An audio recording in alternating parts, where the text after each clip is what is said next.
Hi guys, this is Jeremy, your ka-online business. So today mag-ayos tayo ng ating mga parcels. Araw-araw ganito ang routine namin. Simula sa pag-check ng orders, pagkuha ng tamang items, hanggang sa maingat na pagpapack ng bawat parcel. Simple lang ang goal namin, siguraduhin bawat customer ay makakatanggap ng tamang order at maayos ang kondisyon pagdating sa kanila.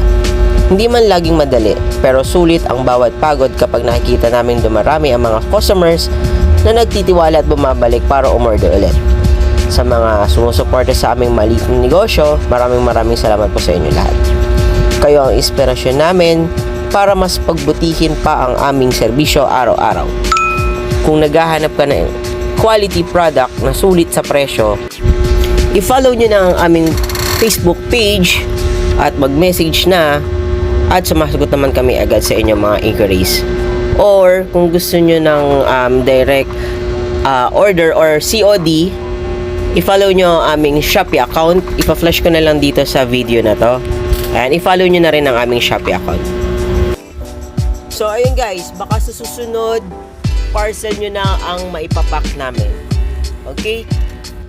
Salamat sa mga sumusuporta ulit. At hanggang sa muli, at ito na ating mga parcel.